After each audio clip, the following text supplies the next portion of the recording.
Cette semaine, en fait, je discutais avec mon épouse, avec mon pasteur, et en fait, on discutait. Quand je dis qu'on discutait, c'était qu'on était en train de faire une petite étude biblique ensemble.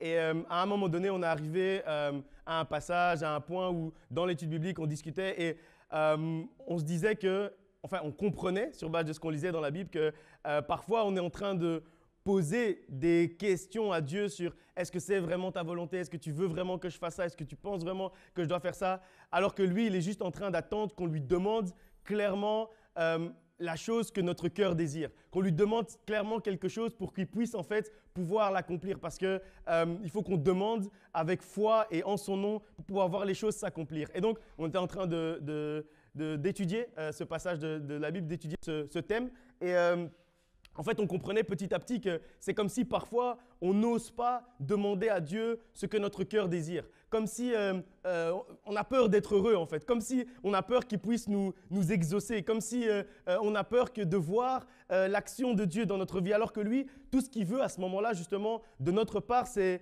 qu'on puisse lui demander pour qu'il puisse nous donner ce que notre cœur désire, qu'on puisse mettre des mots sur ce que notre cœur désire, sur ce dont nous avons besoin. Et tout ce qu'on a à faire à ce moment-là, c'est oser. C'est oser lui demander. Il faut oser nous présenter devant lui et lui parler comme on parle à un père, comme on parle à un père à qui on parle parce qu'on a besoin de quelque chose. Sans réserve, sans timidité, sans honte, puisqu'on a justement cette relation avec notre Dieu. Juste venir devant lui et lui dire « Seigneur, Papa, voilà ce dont j'ai besoin, voilà ce que mon cœur désire pour continuer à avancer, pour continuer à être heureux, pour vivre le bonheur que tu as prévu pour moi. Et donc, accomplis cette chose-là, accomplis ta volonté dans ma vie. » Et nous, au lieu de faire ça, justement, on s'éparpille. On s'éparpille avec des questions dont même la réponse ne va pas nous aider. Des questions qui ne nous font pas avancer. Je me rappelle d'un jour…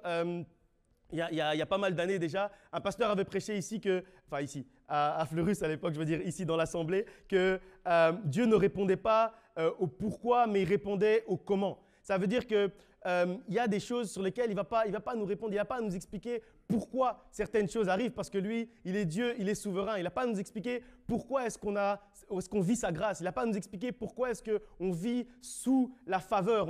Il n'a pas à nous expliquer tout ça. Tout ce qu'il a à nous expliquer, c'est comment. Comment est-ce qu'on doit obtenir cette faveur? C'est en se présentant devant lui et en priant d'un cœur sincère, en demandant d'un cœur sincère. Parce que, en fait, notre Dieu, il est dans l'action. Ce n'est pas un Dieu passif, ce n'est pas un Dieu qui est dans la passivité. Notre Dieu, c'est un Dieu d'action, un Dieu qui veut nous donner la délivrance, un Dieu qui veut combattre pour nous, un Dieu qui veut se lever dans notre vie, un Dieu qui veut accomplir de grandes choses dans notre vie, lever sa main dans notre vie. Mais pour ça, il faut qu'on puisse nous demander en son nom d'un cœur sincère. Et donc, je vais juste partager le passage qu'on avait pris dans l'étude biblique cette semaine en famille. Jean chapitre 16, versets 22 à 24, et puis on va continuer la prédication. Jean 16, 22 à 24. Vous donc aussi, vous êtes maintenant dans la tristesse, mais je vous reverrai, et votre cœur se réjouira, et nul ne vous ravira votre joie. En ce jour-là, vous ne m'interrogerez plus sur rien. En vérité, je vous le dis, ce que vous demanderez au Père, il vous le donnera en mon nom. Jusqu'à présent, vous n'avez rien demandé en mon nom. Demandez et vous recevrez afin que votre joie soit parfaite.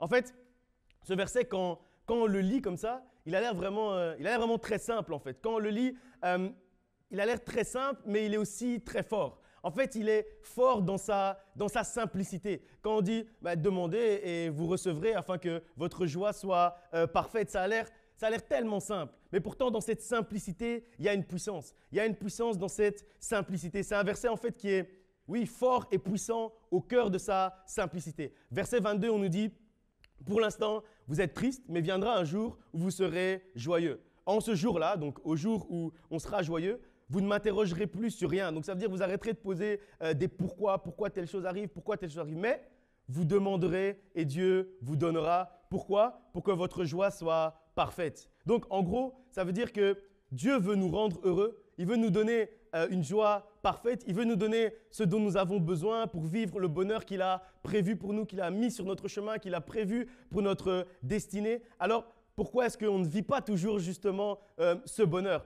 Pourquoi on ne vit pas le bonheur auquel on a droit? Et c'est le verset 24 qui répond à cette question. Jusqu'à présent, vous n'avez rien demandé en mon nom. Demandez et vous recevrez afin que votre joie soit parfaite. Dieu attend juste en fait qu'on lui demande pour qu'il puisse lui exaucer. Ça a l'air très simple comme ça, mais pourtant souvent on ne demande pas les choses à Dieu, raison pour lesquelles on ne les voit pas s'accomplir dans notre vie. Mais attention, dans la Bible, comme je dis toujours, chaque mot est important. Vous savez que j'aime bien dire ça, que chaque mot est important. Et donc on ne dit pas juste demander, on ne dit pas vous n'avez rien demandé, on dit vous n'avez rien demandé en mon nom. C'est-à-dire que peut-être que vous avez demandé. Peut-être qu'on a prié pour demander quelque chose, mais est-ce qu'on a demandé en ayant suffisamment foi dans le nom de Dieu et dans l'action du nom de Jésus-Christ, notre Seigneur, dans notre vie? Est-ce qu'on a demandé avec cette foi-là? Est-ce qu'on a demandé avec la foi que son nom peut bousculer, bouleverser notre vie, changer notre vie à jamais? C'est-à-dire qu'on n'a pas assez demandé en ayant assez la foi dans l'action de Dieu et dans l'action de son nom. C'est pour ça qu'on dit, vous n'avez rien demandé en mon nom. Peut-être que vous avez demandé, mais rien en tout cas en croyant suffisamment en mon nom pour que je puisse agir. Vous n'avez rien demandé en croyant fermement que le nom de Dieu peut débloquer votre situation. Mais si vous le faites, si vous demandez en ayant suffisamment foi dans l'action de Dieu et dans son nom, alors Dieu veut nous donner parce qu'il veut que notre joie soit parfaite. Il veut en fait vous donner cette joie et que cette joie soit parfaite. Et pas n'importe quelle joie comme on le dit ici, une joie que personne ne peut enlever, une joie parfaite, une joie qui n'a pas de fin, qui n'a pas de limite, une joie qui ne se tarit pas. C'est ce genre de joie que Dieu veut nous donner. Mais pour ça, il faut d'abord qu'on puisse avoir la foi pour demander en son nom. Il faut oser lui parler comme à un père, comme j'ai dit tout à l'heure, et lui demander sincèrement ce qu'on a dans notre cœur. Et je crois que malheureusement, ce qui nous bloque souvent, malheureusement, ce qui nous empêche souvent de demander avec foi, c'est parce qu'on a l'impression de ne pas mériter ce qu'on est en train de demander. C'est comme si on a l'impression de ne pas mériter l'action de Dieu dans notre vie. Et ça, c'est une mauvaise impression. C'est l'impression qui vient en fait avec la culpabilité. Parce que la culpabilité, c'est la première ruse de l'ennemi. Quand il met la culpabilité en nous, après, on n'ose plus demander parce qu'on se dit « Ouais, mais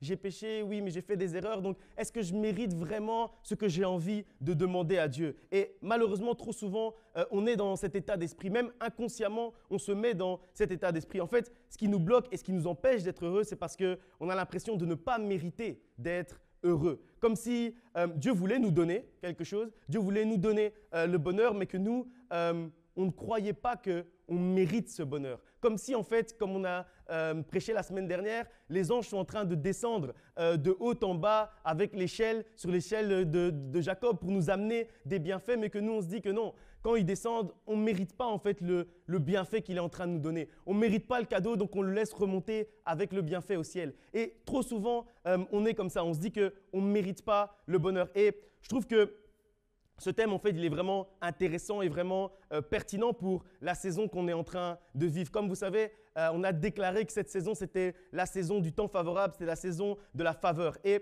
je crois qu'il y a une caractéristique importante par rapport à la faveur de Dieu. C'est qu'en fait, l'adjectif qui colle le mieux à cette faveur, c'est qu'elle est imméritée. Ça veut dire que personne ne l'a méritée, mais personne n'a besoin de la mériter pour pouvoir en bénéficier. Parce que c'est uniquement la grâce et l'amour de Dieu qui fait que nous puissions vivre la faveur de Dieu. Mais tant qu'on va s'imaginer qu'on doit mériter justement cette faveur, on va bloquer cette faveur dans notre vie. Tant qu'on croit qu'on doit faire quelque chose, poser un acte, qu'on doit être des gens parfaits, pouvoir mériter la faveur de Dieu, en fait, on bloque l'action de Dieu, on bloque la faveur de Dieu dans notre vie. Et donc, on va voir les gens autour de nous, on va les voir bénéficier de cette faveur, mais nous, on ne va pas en bénéficier parce qu'on s'imagine qu'on doit la mériter. Et donc, c'est important de comprendre cet adjectif d'immérité par rapport à la faveur de Dieu. C'est une faveur imméritée et c'est le thème que j'aimerais qu'on développe ensemble aujourd'hui, le caractère immérité de la faveur de Dieu. Le caractère immérité, l'adjectif, si vous voulez, immérité de la faveur de Dieu. Personne ne la mérite, pourtant elle est là. Nous, notre Église, on n'a pas mérité de vivre cette saison du temps favorable, pourtant c'est ce qu'on est en train de vivre. Ce ne sont pas nos actions qui nous font gagner la faveur de Dieu. Cette saison de faveur, ce n'est pas une récompense, ce n'est pas un résultat, c'est juste une décision de Dieu. C'est juste Dieu qui a choisi qu'on puisse bénéficier de cette grâce et de cette faveur. Dieu a décidé que c'était une saison de faveur, alors lui-même l'a nommé comme ça, alors c'est ce qu'on est en train de vivre. On n'a pas mérité ça, on n'a pas mérité l'accomplissement des promesses de Dieu dans notre vie, c'est juste la faveur imméritée de Dieu. Mais on vit juste en fait cette faveur, cette grâce parce que Dieu l'a décidé ainsi, parce que Dieu a décidé qu'on puisse la vivre. Donc, on n'a pas de raison de se freiner, on n'a pas de raison de ne pas demander ce que notre cœur désire. Osons demander à notre Dieu ce que notre cœur désire réellement. Osons nous placer sous l'échelle de Jacob pour récolter les bienfaits de Dieu dans notre vie. On va lire encore un passage dans Éphésiens chapitre 2, versets 4 à 10.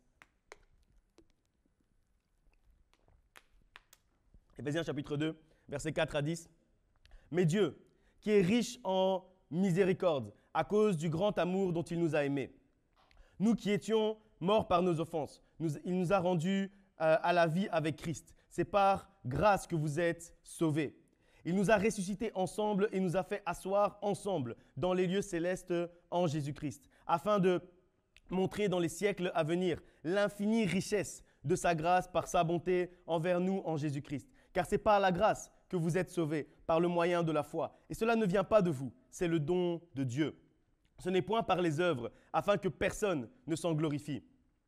Car nous sommes son ouvrage, ayant été créés en Jésus-Christ pour de bonnes œuvres, que Dieu a préparées d'avance afin que nous les pratiquions. » Un jour, quelqu'un m'a demandé quelle était la raison de la vie éternelle. Pourquoi est-ce que Dieu voulait qu'on vive éternellement à ses côtés? Et à l'époque, on a étudié cette question ensemble, on a lu dans la parole de Dieu autour de cette question, et on avait répondu ensemble que la raison pour laquelle Dieu voulait qu'on vive éternellement, c'est parce que son amour est infini. Comme son amour est infini, il veut pouvoir nous aimer éternellement, puisque l'infini, c'est l'éternité. Et donc, comme il nous aime d'un amour infini, il veut qu'on vive éternellement pour qu'il puisse continuer à nous aimer de manière éternelle et infinie. Okay? Et ce passage, en fait, il fait un peu le lien entre ça et un autre concept. Donc, c'est pour ça qu'on commence au verset 4 en disant « Dieu qui est riche en miséricorde, d'un grand amour dont il nous a aimés ». Donc là, on nous parle de l'infini amour de Dieu qui est lié avec l'éternité. Et donc, dans ce passage, on voit une dimension supplémentaire. Ici, en fait, on nous dit que la richesse des bontés de Dieu, elle aussi, elle est infinie. Donc, en fait, c'est une deuxième raison, une déclinaison ou un corollaire, comme vous voulez. On nous dit ici que la richesse des bontés de Dieu est infinie. Ça veut dire que Dieu a des bontés infinies pour toi. Et c'est la raison pour laquelle également, il faut qu'on puisse vivre la vie éternelle, pour pouvoir toucher les bontés infinies de Dieu pour notre vie, pour pouvoir voir les bienfaits infinis de Dieu pour nous, pour pouvoir bénéficier de tous ces bienfaits qui sont infinis. Il faut qu'on puisse vivre éternellement parce que sinon on n'aura pas le temps de pouvoir bénéficier de tous ces bienfaits et de toute cette bonté. C'est lié, comme j'ai dit, à l'amour de Dieu, mais ça apporte quand même une dimension supplémentaire au fait que Dieu veut déverser de manière infinie des bontés et des bienfaits sur nous. Et donc, une des raisons pour laquelle il veut qu'on puisse vivre éternellement, pour qu'on puisse bénéficier, jouir de ces bienfaits éternellement. Et donc, ce passage, il nous apporte en fait une dimension supplémentaire. Le verset 8 nous dit que c'est par la grâce que nous sommes sauvés. Et puis, il ajoute encore que ça ne vient pas de nous, c'est un don de Dieu. Ça ne vient pas de nous le fait d'être sauvés. On n'a rien de mieux que ceux qui ne le sont pas. On n'a rien de mieux que ceux qui ne vivent pas la grâce de Dieu. On n'a rien de mieux. C'est juste une décision choisie comme ça de Dieu. Un jour, il a décidé qu'on allait vivre cette faveur imméritée, cette grâce imméritée. Et je crois que le lien en fait entre le verset 7 et le verset 8, c'est qu'il en va de même pour toutes les bontés infinies de Dieu. Donc pas seulement pour le salut qui est la bonté évidemment suprême, mais il en va de même pour toutes les bontés de Dieu, elles sont infinies et Dieu veut nous en faire bénéficier infiniment. Mais ce passage aussi, verset 8, nous dit qu'on ne doit pas les mériter parce que ça ne vient pas de nous. Les bontés de Dieu, on ne doit pas les mériter, elles ne viennent pas de nous. Pourquoi? Parce que c'est un don de Dieu. Et ce n'est pas par nos œuvres qu'on peut débloquer la faveur de Dieu, c'est juste par sa grâce. Et j'aime bien aussi la manière dont le verset 10 se termine quand on dit que on fait des bonnes œuvres parce que Dieu les a disposées par avance devant nous. Ça veut dire que tout ce qu'on fait de bien, on n'a pas réellement de quoi non plus se vanter ou s'enorgueillir. Puisqu'en fait, ce passage, il nous dit que de toute façon, tout ce que vous faites de bien, c'est moi qui les ai préparés devant vous à l'avance. Donc vous marchez juste sur le chemin que moi j'ai tracé, et puis après à un moment donné, vous tombez sur une bonne œuvre, vous faites la bonne œuvre parce que vous êtes animé du Saint-Esprit, mais c'est tout. Et donc il les a disposés devant nous à l'avance. Donc ça n'a aucun sens qu'un chrétien soit orgueilleux, ça n'a aucun sens. Ça n'a aucun sens qu'un chrétien dise « Ah, mais moi, j'ai donné à manger à tel, moi, j'ai fait ça, moi, j'ai amené telle personne. » Ça ne sert à rien, ça n'a aucun sens, puisqu'en fait, tu n'as pas mérité ça. Ce n'est pas toi, ce n'est pas par toi, c'est juste Dieu a déjà jonché ton chemin et ta route de bienfaits pour que tu puisses les accomplir. Il a déjà jonché ta route de choses bonnes. Il a déjà mis devant toi les opportunités pour que tu puisses être une source de bénédiction. À toi juste d'ouvrir les yeux, d'ouvrir tes yeux spirituels pour voir ces opportunités que Dieu a prévues pour toi. Amen. 1 Corinthiens 15, verset 10, on va juste le mettre, mais je ne vais pas le prendre en détail parce qu'il est un peu plus long que ça. Mais il nous dit que par la grâce de Dieu, je suis ce que je suis. C'est un des versets préférés, voire même, je pense, préférés du pasteur Eric. Il nous parlait beaucoup de ça quand on était enfant, quand on faisait les études bibliques à la maison, les cultes de famille. C'est par la grâce de Dieu que je suis ce que je suis. Le verset après, il continue, il est un peu plus long, mais je veux juste qu'on s'arrête sur cette courte phrase. Ce verset, en fait, il est tellement, tellement profond et il est lié en fait à Éphésiens 2,9 qu'on vient de lire juste avant. C'est par la grâce de Dieu que nous sommes ce que nous sommes. Et juste avant, on a lu que c'est par la grâce de Dieu que nous faisons ce que nous faisons. Ça veut dire que vraiment, ça n'a aucun sens, je le redis, mais ça n'a aucun sens qu'un chrétien puisse se vanter de quelque chose. Ça n'a aucun sens parce que autant ce que tu es que ce que tu fais, ça vient tout simplement de la grâce de Dieu. Autant ce que tu es, les qualités que tu vois en toi et les défauts que tu vois en toi et ce que tu peux faire de bon dans ta vie, tout ça, ça vient juste de la grâce de Dieu parce que 1 Corinthiens 15, 10 nous dit « Par la grâce de Dieu, je suis ce que je suis ». Et quand on sait que c'est l'apôtre Paul qui est en train de parler, quand on sait que c'est un des plus grands serviteurs de Dieu que le monde a connu, que l'humanité a connu, qui est en train de parler, plus grand même que les contemporains que nous on connaît ici, que tous ceux qui ont des églises de, je sais pas, de 10 000, 20 000, 50 000 personnes. L'apôtre Paul, c'était encore plus. Et lui, il est en train de dire, par la grâce de Dieu, je suis ce que je suis. Donc si l'apôtre Paul peut le dire, je crois que chacun d'entre nous, on peut le dire et qu'on n'a réellement aucune raison de nous enorgueillir, des bienfaits de Dieu, de ce qu'on fait, de ce que Dieu nous donne ou de ce que Dieu nous permet de faire. Si tu es ce que tu es, c'est par la grâce de Dieu. Si tu fais ce que tu fais, c'est juste la grâce de Dieu. Donc pourquoi commencer à se vanter, à être orgueilleux dès qu'on fait on fait la moindre chose alors que c'est juste par grâce. C'est juste la faveur, c'est juste la faveur imméritée de Dieu. Quelque chose que tu n'as pas mérité, il n'y a pas de raison de devenir orgueilleux pour quelque chose que toi-même tu n'as pas mérité. C'est pour ça que l'adjectif immérité de la faveur de Dieu, il est vraiment crucial pour un chrétien de vraiment bien le comprendre, de bien comprendre cette caractéristique d'immérité. Quand on prend conscience du caractère immérité de la faveur de Dieu, ça nous apprend aussi, comme j'ai dit tout à l'heure, l'humilité. Parce qu'on sait qu'on n'a aucune raison de bomber le torse dès qu'on fait quelque chose, dès qu'on dit quelque chose, dès qu'on devient quelque chose, parce que c'est juste en fait par l'intermédiaire de Dieu. On est juste l'intermédiaire de Dieu pour faire ces choses parce que si nous sommes ce que nous sommes, c'est juste la grâce de Dieu et la faveur imméritée de Dieu. Voilà encore un passage dans Matthieu 5, verset 45. Matthieu 5, 45.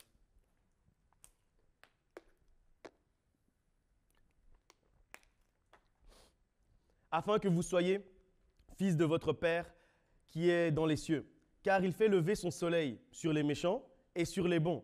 Et il fait pleuvoir sur les justes et sur les injustes. Moi, ce passage, j'ai eu difficile à le comprendre pendant très longtemps. Pendant très longtemps, j'ai étudié ce passage, mais je ne comprenais pas. Je disais, mais qu'est-ce que Dieu veut nous dire par là? Il veut nous dire donc que ce n'est pas nécessaire d'être gentil ou d'être juste, puisque de toute façon, il fait pleuvoir sur les uns comme sur les autres, et le soleil se lève tant pour l'un que pour l'autre. Quand on voit le soleil se lever le matin, c'est que Dieu nous a préservés durant la nuit. On est d'accord?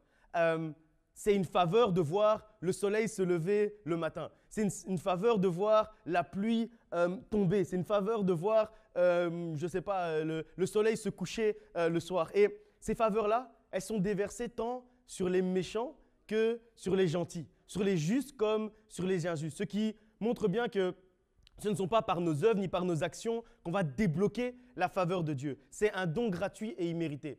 Mais en étudiant ce passage de plus en plus, j'ai compris ce que réellement Dieu voulait nous dire par ce passage. Ce n'est pas en fait de dire que c'est pas grave, tu peux être méchant et tu peux être injuste, donc je vais quand même mettre ta faveur. Ce n'est pas ça que ça veut dire. En fait, ça veut dire qu'on doit chasser la culpabilité. Ça veut dire que même si on fait une erreur, parce qu'on fait tous des erreurs, on pêche tous, même si on pêche, même si on fait une erreur, ça ne va pas bloquer la grâce de Dieu.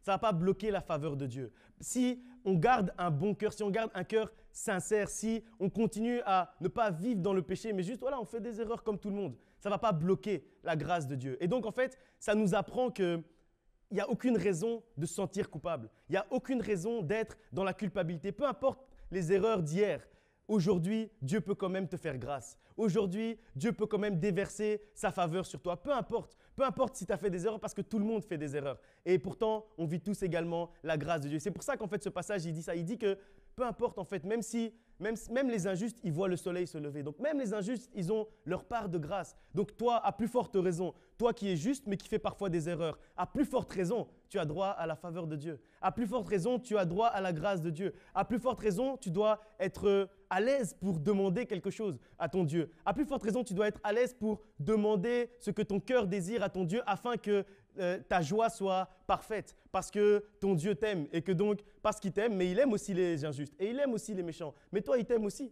Et donc, il n'y a pas de raison que tu ne puisses pas vivre cette faveur. En fait, c'est ça que ce passage veut nous montrer, parce que ces faveurs, elles sont déversées tant sur les méchants que sur les gentils, tant sur les justes que sur les injustes, ce qui montre bien que ce n'est pas nous. Ce n'est pas nos actions, ce n'est pas ce que nous sommes et ce n'est pas ce que nous faisons qui va bloquer ou débloquer la grâce ou la faveur de Dieu. C'est juste un don gratuit et immérité. Ne me fais pas dire, évidemment, je vais faire quand même une parenthèse. Ne me fais pas dire ce que je n'ai pas dit. Je n'ai pas dit que c'était pas grave, hein, gentil, méchant, c'est rien, injuste, juste, c'est pas grave. Je n'ai pas dit ça. Évidemment, c'est mieux d'être gentil que d'être méchant. C'est mieux d'être juste que d'être injuste. Mais ce n'est pas ce que ce passage nous dit. Il nous dit juste qu'en fait, la faveur de Dieu, elle n'est pas méritée par notre caractère, par nos caractéristiques, par nos actions, par ce que nous faisons ou ce que nous sommes. C'est juste un don gratuit et immérité de Dieu auquel chacun a droit. Peu importe ce que tu as fait précédemment, Dieu veut être favorable en cette saison. Peu importe les erreurs de ton passé, Dieu les a déjà oubliées, les a déjà pardonnées, il t'a déjà lavé de tout ça. Et donc, en cette saison, il veut déverser sa faveur sur toi. Et la raison pour laquelle, en fait, je trouvais que ce thème, il était vraiment pertinent et à propos pour cette saison, c'est parce que peut-être que depuis 3 semaines, ça fait 3 semaines qu'on est en train de parler de la faveur de Dieu. Mais tant qu'on n'a pas compris l'adjectif, le caractère immérité de la faveur de Dieu, je ne crois pas qu'on peut la vivre pleinement. Parce que peut-être ça fait 3 semaines qu'on parle de ça, mais que toi, tu es assis sur ta chaise et tu te dis, mais en fait, ils parlent pour eux, parce qu'eux, ils sont bien, parce qu'eux, ils sont gentils, parce qu'eux, ils ont l'air justes, parce que… Et donc, ils parlent pour eux. Et tu avais l'impression que toi, tu ne pouvais pas saisir cette saison de faveur. Mais ce que je suis venu te dire en ce dimanche, c'est que peu importe ce que tu crois, sache que tu as droit à la faveur de Dieu. Tu as droit au bonheur. Tu as droit de vivre la grâce de Dieu. Peu importe ce que les gens ont dit de toi, même si les gens disent « Ah, mais lui, c'est un injuste », mais la pluie tombe aussi sur les injustes. Peu importe que les gens ont dit « Ah, mais lui ou elle est méchante, lui, il est méchant ». Peu importe, parce que le soleil se lève aussi pour les méchants. Alors, tu as droit aussi à la faveur de Dieu. Tu as droit aussi à la grâce de Dieu. Peu importe tes erreurs, peu importe tes péchés, ne laisse pas la culpabilité te faire croire que tu n'as pas droit à la faveur de Dieu, que tu n'as pas droit à la grâce de Dieu. Tu y as droit, tu as ta part parce que tu es héritier de Dieu et co-héritier de Christ. Peu importe les erreurs de ton passé, ne les laisse pas te faire croire que tu n'as plus droit aujourd'hui au bonheur, parce que Dieu sait en fait. Il connaît sa créature. C'est pour ça que le passage aussi d'avant, il terminait en disant que Dieu connaît sa créature. Il connaît ceux qu'il a créés. Et donc, il sait que tu n'es pas parfait. Et il n'attend pas que tu sois parfait pour commencer à t'aimer et pour commencer à te faire grâce. Il t'aime tel que tu es. Il te fait grâce tel que tu es. Il déverse sur toi sa faveur tel que tu es. Approche-toi de lui et il s'approchera de toi et tu verras sa faveur et sa grâce dans ta vie. C'est aussi simple que ça. C'est pour ça que je disais, cette prédication, elle a l'air très simple comme ça. Mais pourtant, elle est aussi très forte parce que c'est important de comprendre le caractère immérité de la faveur de Dieu pour vivre la saison de faveur qui a commencé déjà depuis 3 semaines. On va lire encore un passage dans Exode, Exode chapitre 14, verset 14. Je vais lire la version Darby parce que je la préfère pour ce passage. Exode 14, 14. L'Éternel combattra pour vous, et vous demeurerez tranquille. Certaines versions disent gardez le silence, mais moi je préfère celles qui disent demeurer tranquille. Il y en a plus d'ailleurs qui disent tranquille que le silence, mais Louis II dit tranquille et c'est celle qu'on a le plus. Mais je préfère cette version-là parce que la tranquillité, c'est plus fort que le silence.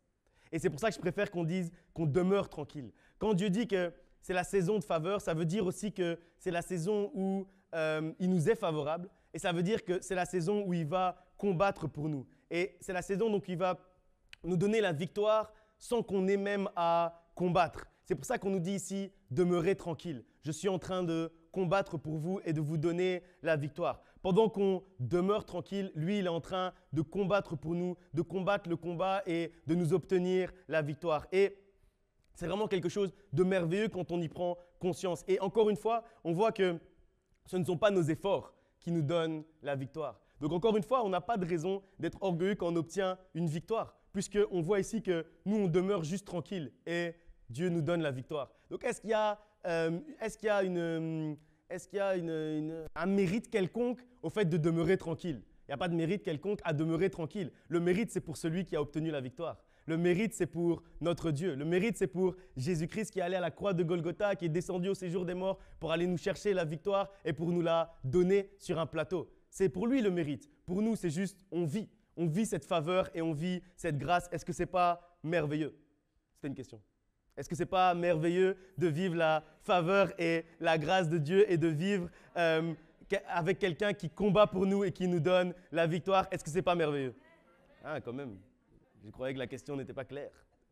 Et donc, on voit ici encore que ce n'est pas nos actions qui nous donnent la victoire. Donc, ne soyons pas orgueilleux par rapport à nos victoires. C'est juste Dieu qui a combattu pour nous. C'est lui qui a gagné la bataille déjà avant. Il a gagné la bataille déjà il y a 2000 ans. Il n'y a pas de raison aujourd'hui d'être de bomber le torse parce qu'on obtient une victoire. Et il y a une chose que je dis souvent par rapport à ça, c'est que la Bible nous dit que notre Rédempteur est vivant et qu'il se lève le dernier. Souvent, on interprète ce passage en disant que d'autres se sont levés avant lui, puisque lui il se lève le dernier, donc par définition, d'autres se sont levés avant lui. Mais moi je préfère, comme j'ai déjà fait une prédication complète sur ça, moi je préfère le corollaire en fait. Je préfère dire que puisqu'il s'est levé, le dernier, alors plus personne ne peut se lever après lui. Je trouve que le corollaire est beaucoup plus fort que l'interprétation classique qu'on donne habituellement en théologie. Et durant cette saison de faveur, Dieu va se lever dans ta vie. Dieu va te donner des victoires pour lesquelles tu n'auras même pas besoin de combattre. Durant cette saison de faveur, Dieu va combattre pour toi et il va te donner la victoire sans même que tu n'aies à lever le petit doigt et commencer à combattre pendant que toi, tu seras en train de demeurer tranquille. Et sois certain d'une chose, quand tu vas obtenir ces victoires, sois certain d'une chose, c'est que quand il se lèvera, plus personne ne pourra se lever après lui. Parce que lui, il se lève toujours le dernier. Il se lève le dernier, c'est sa caractéristique également, de se lever le dernier. Quand il aura parlé, plus personne ne pourra mettre sa bouche après. Parce que quand il parle, plus personne ne peut parler après lui. Parce que ton Rédempteur est vivant et qu'il se lève le dernier. Amen.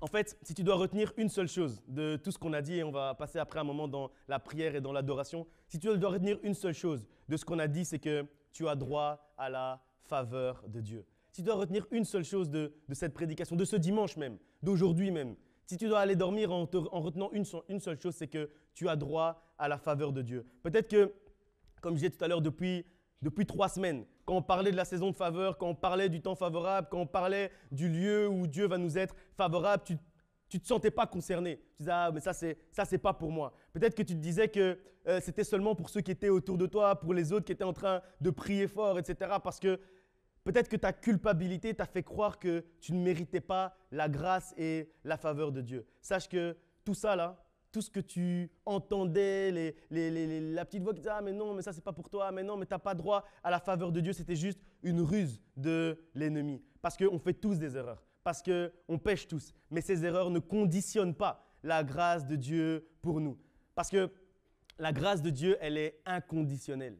Elle est inconditionnelle et imméritée. Ça veut dire qu'elle n'est pas soumise à des conditions humaines, terrestres, notre état d'esprit, comment on est. Elle n'est pas soumise à ça. La grâce de Dieu, elle est inconditionnelle. Peut-être que jusque maintenant, tu croyais le contraire et que donc tu ne priais pas à fond quand on parlait de la faveur de Dieu, etc. Mais aujourd'hui, si tu comprends que cette faveur, elle est imméritée et que donc elle est aussi pour toi, c'est le moment après de prier cette fois-ci à fond. C'est le moment de prier d'un cœur sincère, c'est le moment de réellement demander au nom de Dieu. Parce que jusqu'à présent, tu n'as encore rien demandé en son nom. C'est peut-être pour ça que tu n'as pas encore vu la main de Dieu. Mais si tu comprends que cette faveur est imméritée, si tu comprends le caractère immérité de la faveur de Dieu, aujourd'hui, tu peux demander ce que ton cœur désire en son nom et tu le verras s'accomplir dans ta vie. Parce qu'aujourd'hui, je suis venu te dire que la faveur de Dieu, elle est pour toi aussi. Je suis venu te dire que tu as droit au bonheur. Je suis venu te dire que tu as le droit d'être heureux. Peut-être que les gens autour de toi t'ont fait croire, t'ont dit que tu n'avais pas droit au bonheur, tu n'avais pas le droit d'être heureux parce qu'avant tu as fait ça, parce qu'avant tu as fait des erreurs, parce qu'avant tu as fait des problèmes à quelqu'un, je ne sais pas, peu importe. Peut-être que le monde t'a fait croire ça, mais Dieu te dit le contraire. Dieu te dit que tu as droit. Dieu te dit que tu as droit au bonheur, que tu as droit d'être heureux. Dieu n'attend pas que tu sois parfait pour combattre pour toi. Ça veut dire que tu as le droit également à la victoire. Il te prend tel que tu es et il te donne la victoire. C'est tel que tu es qu'il déverse sa grâce sur toi. C'est tel que tu es qu'il accomplit sa faveur dans ta vie. C'est tel que tu es qu'il te donne une victoire sans même que tu n'aies à combattre. C'est tel que tu es que tu peux rester tranquille et voir juste la victoire de Dieu dans ta vie. Tel que tu es, tu as droit de vivre cette saison du temps favorable. Tel que tu es, tu as le droit de vivre cette saison de faveur. Tel que tu es, tu as le droit à ton échelle, qu'on n'appelle plus seulement l'échelle de Jacob, mais qu'on dise l'échelle de ton nom, qu'on dise l'échelle de Antonio, qu'on dise l'échelle de Scylla, qu'on dise l'échelle de tonton Célestin, qu'on dise, au lieu de dire l'échelle de Jacob, qu'on dise l'échelle avec ton nom à côté. Qu'on puisse réellement dire que là, tu es au pied de ton échelle que Dieu a prévu pour toi et tu es en train juste de recueillir les bienfaits immérités et les bienfaits infinis de Dieu pour ta vie. Tel que tu es, tu peux t'asseoir sous l'échelle. Tel que tu es, tu n'as pas besoin d'être parfait pour t'asseoir sous l'échelle parce que Jacob, au moment, si vous vous rappelez la prédication de la semaine dernière, au moment où il s'assied en dessous de l'échelle, il n'est pas du tout parfait. Hein. Il vient d'essayer 3 ou 4 fois de ruser son frère, il essaie de voler, il a menti, il a fouillé parce que son frère voulait le tuer. Il est loin, loin d'être parfait. Pourtant, il s'est assis en dessous de l'échelle et les bienfaits de Dieu sont descendus. De la même manière, peu importe que tu fasses des erreurs ou que tu n'en fasses pas, tout le monde fait des erreurs donc ce n'est pas possible. Mais tu fais des erreurs, ce n'est pas grave. Tu peux quand même t'asseoir sous l'échelle de Jacob. Tu peux quand même t'asseoir sous l'échelle qui demain va porter ton nom. Il est temps de proclamer que c'est plus seulement l'échelle de Jacob. Parce que tant que c'est l'échelle de Jacob, ça reste une histoire qu'on vous raconte, vous voyez. Mais quand ça devient l'échelle de David, là, c'est plus une histoire qu'on m'a racontée. Là, c'est mon histoire. Et Dieu veut écrire ton histoire. Il ne veut pas juste que tu racontes l'histoire de Jacob. À un moment donné, tu dois écrire ta propre histoire et Dieu veut que tu racontes ta propre histoire. Pas que tu témoignes sur « Ah, mais Dieu a fait ça dans la Bible », que tu témoignes sur « Dieu a fait ça dans ma vie ». Amen. Dieu t'accepte tel que tu es. Ne laisse rien ni personne te culpabiliser et te faire croire que tu n'as pas droit au bonheur parce que ton Dieu déverse sur toi une faveur imméritée. Personne ne l'a mérité. Toi, tu ne l'as pas mérité, c'est clair. Moi non plus, je ne l'ai pas mérité. Personne ne l'a mérité. Ce n'est ni par nos actions, ce n'est ni par notre justice que nous gagnons la faveur de Dieu parce que nous sommes ce que nous sommes par la grâce de Dieu. C'est juste sa décision de faire couler la faveur sur nous. Ne laisse pas la culpabilité parce que c'est la première ruse de l'ennemi. Ne laisse pas la culpabilité te faire croire que tu ne mérites pas l'amour, que tu ne mérites pas la grâce, que tu ne mérites pas la paix, que tu ne mérites pas le bonheur que Dieu a pourtant prévu pour toi. Comme on a dit tout à l'heure, il a déjà jonché ton chemin de bonheur, d'actions de grâce, de bonnes actions que tu pourras accomplir. Tu as le droit au bonheur parce que ton Dieu t'aime. On va se lever ensemble et on va réellement prier. On va prier pour déclarer cette faveur imméritée de Dieu dans nos vies. On va proclamer que Dieu combat pour nous et nous donne la victoire. On va proclamer que Dieu nous donne le bonheur, qu'on a droit à ce bonheur, à cette grâce, à cette faveur imméritée. Proclame la faveur et la grâce imméritée de Dieu dans ta vie. Que Dieu vous bénisse.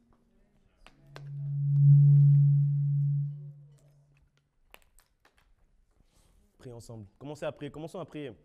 Maintenant, vous savez que cette faveur, elle est pour vous aussi. Donc, commencez à prier, commencez à demander à Dieu ce que votre cœur désire. Commencez à demander à Dieu réellement, même les choses que vous disiez, non, mais moi, je n'ai pas mérité ça. Mais moi, je ne peux pas demander ça à Dieu parce que c'est trop grand, parce que c'est trop fort, parce que ce n'est pas pour moi, c'est pour ceux qui sont parfaits. C'est pour ceux qui sont des grands chrétiens. Aujourd'hui, tu comprends que non, c'est pour toi aussi. Aujourd'hui, Dieu veut faire pleuvoir sur toi. Aujourd'hui, Dieu veut faire se lever le soleil dans ta vie. Aujourd'hui, Dieu veut éclairer ta vie. Alors, proclame cette faveur imméritée en ce dimanche. Père éternel, Dieu de gloire, je m'approche devant ton trône, avec ton assemblée, avec tes fils, avec tes filles.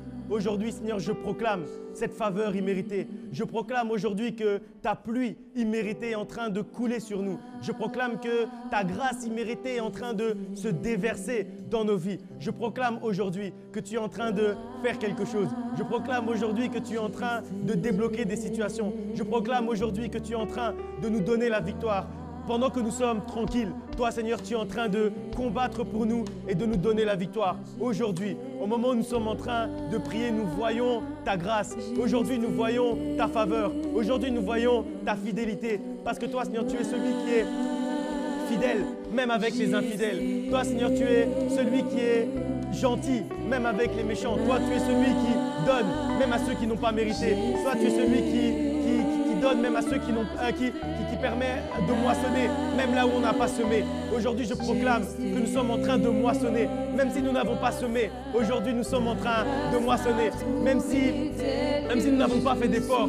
Aujourd'hui, nous avons la victoire. Aujourd'hui, nous avons la victoire sans combattre. Aujourd'hui, nous avons la victoire sans mener la bataille, parce que Seigneur, nous sommes tranquilles. Aujourd'hui, je proclame la paix. Aujourd'hui, je proclame la faveur. Aujourd'hui, je proclame la grâce. Aujourd'hui, je proclame la victoire dans la vie de chaque personne qui s'est rendue ici aujourd'hui au centre de la promesse. Aujourd'hui, je proclame que tous les enfants de la promesse marchent et vivent dans la grâce, parce que nous sommes ce que nous sommes par la grâce. Parce qu'aujourd'hui, nous avons compris que Seigneur, ta faveur est imméritée. Aujourd'hui, nous avons compris le caractère immérité de ta faveur, que personne ne l'a mérité, que nous ne l'avons pas mérité, mais que tu nous l'as donné malgré tout. Aujourd'hui, Seigneur, nous proclamons cette faveur. Aujourd'hui, Seigneur, nous nous mettons sous l'échelle de Jacob. Aujourd'hui, nous nous mettons sous l'échelle de tes anges qui montent et qui descendent avec tes bienfaits. Aujourd'hui, nous voyons tes bienfaits descendre dans nos vies. Aujourd'hui, nous voyons les anges retourner pour aller chercher un nouveau bienfait pour nous. C'est Seigneur, un cercle vertueux que tu as lancé dans notre vie aujourd'hui. Aujourd'hui, nous voyons, Seigneur, que notre vie passe par un tournant durant lequel, à partir de maintenant, nous allons voir tes bienfaits. À partir de maintenant, nous allons pouvoir proclamer tes bienfaits. À partir de maintenant, nous allons pouvoir témoigner de tes bienfaits dans nos vies. À partir de maintenant, c'est notre histoire que nous écrivons. À partir de maintenant, Seigneur, écris, Seigneur, notre histoire.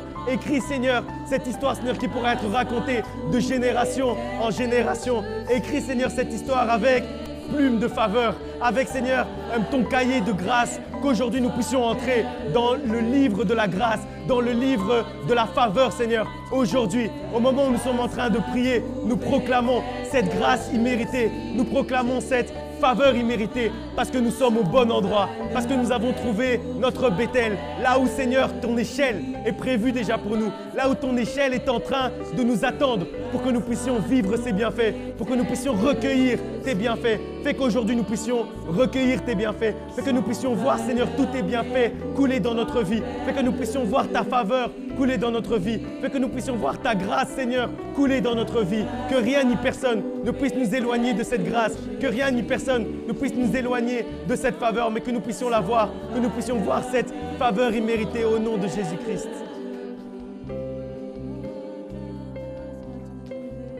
Grâce m'a trouvé tel que je suis,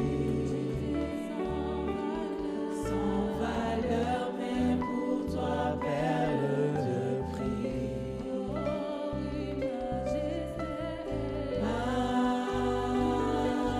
Majesté,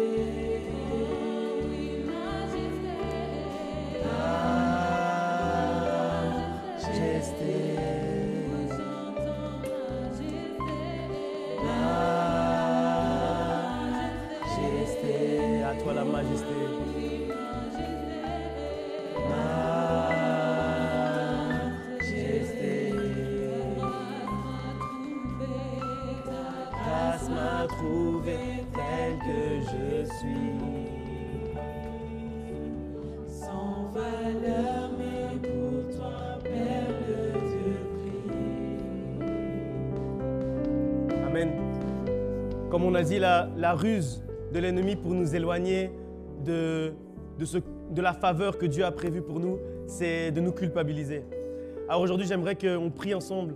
Si tu sens que la culpabilité est sur tes épaules, si tu sens un poids de culpabilité dans ton cœur, mets juste la main sur ton cœur, discrètement, mets juste la main sur ton cœur et on va prier pour chasser cet esprit de culpabilité. On va prier pour enlever toute culpabilité à l'intérieur de nos cœurs. Qu'aujourd'hui, Dieu puisse enlever toute cette culpabilité, qu'on ne puisse plus se sentir coupable pour les erreurs d'hier parce que la faveur et la grâce de Dieu continuent à être déversées dans nos vies. Prions ensemble.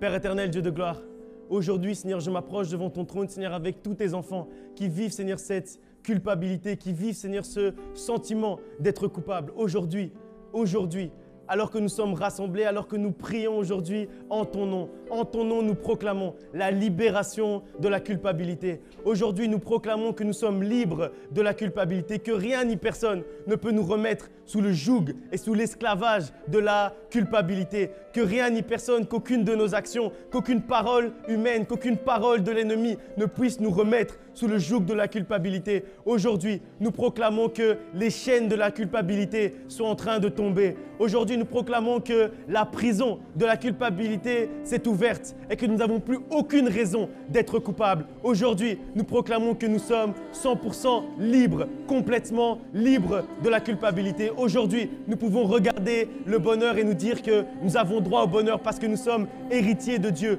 et co-héritiers de Christ. Aujourd'hui, nous proclamons que la culpabilité est en train de quitter notre corps, que la culpabilité est en train de quitter notre âme, que la culpabilité est en train de quitter notre esprit, que la culpabilité est en train de quitter notre vie et que rien ni personne n'est capable de nous remettre sous cette culpabilité parce que quand notre Dieu a parlé, plus personne ne peut parler parce que notre Rédempteur est vivant et qu'il se lève le dernier. Alors que nous sommes en train de prier, notre Rédempteur est en train de se lever dans notre vie pour enlever cette culpabilité. Notre Rédempteur est en train de nous laver de toute culpabilité, de nous laver de tout sentiment de culpabilité, de tout sentiment qui nous faisait croire qu'on était coupable. Et comme il est en train de se lever, plus personne ne pourra se lever demain. Plus personne ne pourra se lever et nous faire croire que nous sommes encore coupables de quoi que ce soit. Parce que notre Rédempteur est vivant et qu'il se lève aujourd'hui contre notre culpabilité. Proclame que ton Rédempteur est vivant et qu'il se lève contre ta culpabilité et qu'il se lève contre ce sentiment qui te fait croire que tu es coupable de quelque chose. Aujourd'hui, les murs tombent. Aujourd'hui, les murs de la culpabilité sont en train de tomber. Vois tes chaînes tomber. Visualise les chaînes de la culpabilité qui sont en train de tomber. Aujourd'hui, tu es délivré de cette culpabilité. Aujourd'hui, tu es délivré de ce péché qui te rongeait. Aujourd'hui, tu es délivré de ce sentiment qui te faisait croire que tu étais coupable à cause de tes péchés. Aujourd'hui, c'est la délivrance. Aujourd'hui, c'est la liberté. Aujourd'hui, plus personne ne peut te remettre sous le joug étranger. Aujourd'hui, plus personne ne peut te remettre sous l'esclavage du péché. Aujourd'hui, parce que ton Dieu a acquis ton âme, a acquis ta liberté, a pris au prix de son sang, au prix de sa propre vie. Alors aujourd'hui, plus personne ne peut se lever après lui, au nom de Jésus-Christ. J'ordonne à chaque mur de tomber. Vois les murs tomber en ce dimanche. J'ordonne à chaque mur. J'ordonne à chaque mur qui me lie.